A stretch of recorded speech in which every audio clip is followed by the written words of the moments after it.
everyone, and welcome back to our YouTube channel. This is a sewing tip and maternity project that we're working on today. This is a men's button-down dress shirt, and you can do this with any shirt, button-down or pullover, but with a men's button-down it works really good because it is springtime. We're at about 20 weeks pregnancy, and I'm having a hard time finding things in my closet that'll fit for springtime. So being that this is baby number 6 for me, and there was a huge gap in there, a lot of my maternity clothes are too small because they were in my early years when I was 10 or 15 pounds lighter. So I picked this up at a thrift store. It's a Tommy Hilfiger button-down shirt. It's a real nice weight because I can go outside on a cool day, and I just need to be able to modify it so it's not such a tent on me. Now, this is a men's large, a men's medium, would barely go over my belly as I got a little bit bigger. So you can just kind of gauge your size based on going maybe a next size up. If you can raid your husband's, your brother's, your dad's closets, that's always really nice too. So what we're going to do is take 2 pieces of elastic, and we're going to do a cinched side stretch band, just like this, and you can make it, I've already cut this, as long as you want. I want more pucker on it to kind of gather up some of the excess fabric, and you can continue on to the back side of the shirt also. I only do the front. There's some more techniques where you can do just the side if you want to bring it up a little bit smaller that way. I'm really wanting to leave the length on this to wear with leggings or shorts or anything as it gets warmer because we're due in July. So I'm going to show you just how to do this. Now, to start with here, we have a pocket. So you want to make sure that when you hold it up to yourself that you can pin this so that it's falling below your bust line with room for your belly to expand or for your chest to expand, because later on in the pregnancy a lot of times your chest will become more fuller. And on this side we have the pocket, not on this side. So I always want to start on the pocket side, and I've already played with this one a little bit and decided I wanted it a little bit lower than I had it, so I unstitched it with a seam ripper. You can always take out your mistakes. This is a $2 shirt from a thrift store, so if I mess it up, it's not a big deal. So just going somewhere along, and you can always make your armhole smaller too by tearing the shirt apart and redoing that part of it. That's getting into more seamstress things that generally are a little more difficult for most people. So just going off of this pocket and the bust line, I knew I wanted it a little bit longer. So a lot of times, especially on a plaid shirt like this, being of a higher quality, the plaids are actually matched up on both sides. So you can measure down from the armpit or where you want it to be, or from the neck. So I'm just going from the pocket because that's going to be simplest for me. And because I've got the plaid marks, I know I want to go down about 3 rows of the colored plaid. So let's go on and show you how to do this.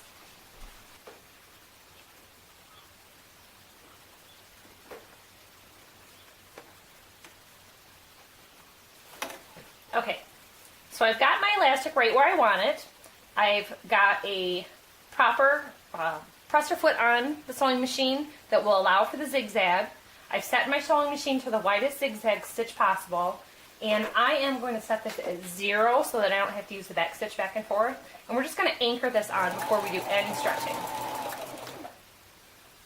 And we'll just set it to a slightly longer stitch. Now, if you see, if I were to go straight across, this is going to do nothing. So what you do is you stretch it out, and when you're done sewing, it's going to pull all that back with it. It's going to make the puckers. So pay attention to how much you want to gather your shirt. So if your shirt is tight in the chest, you're going to want to stretch it less to have less gather.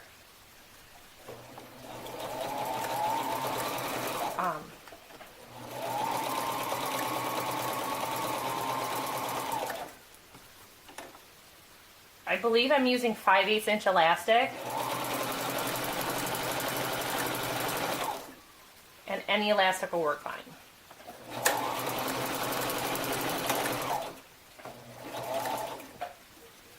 anchor the end. And if you want to, you can also backstitch.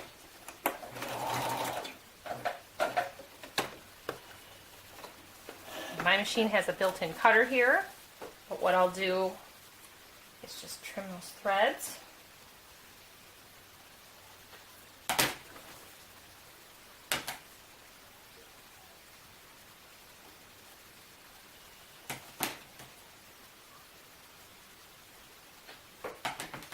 And then we're going to want to do the same thing on the opposite side.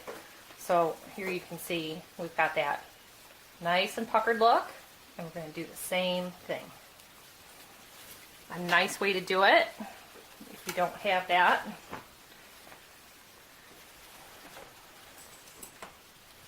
matching, is to match up your button, like I mentioned. And because it's a high quality shirt, I can match up this line for my elastic.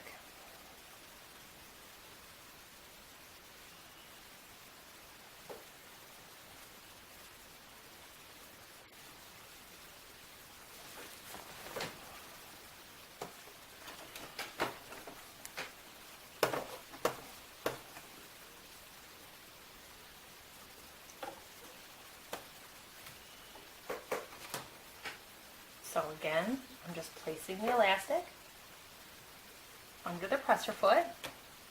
I'm going to anchor that down.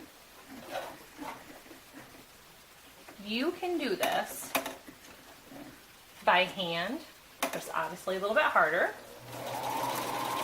Mine is just an ordinary sewing machine. It's not digital. It's just a regular mechanical sewing machine. And now I can start my stretch. And you're going to want to pull that through from behind as you sew, and always try to stop with your presser foot down. That way you don't lose your stretch.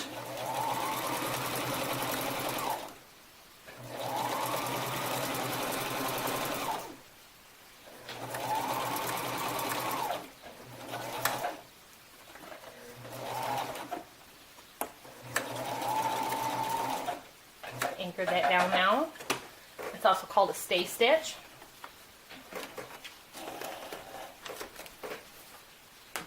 Again, we'll trim the excess thread from the beginning and end of the stitch, if I can get it. So, for $2, we have created a maternity shirt out of menswear. You can do this with women's wear. This is a great time of year to be finding things on the clearance bins at the store.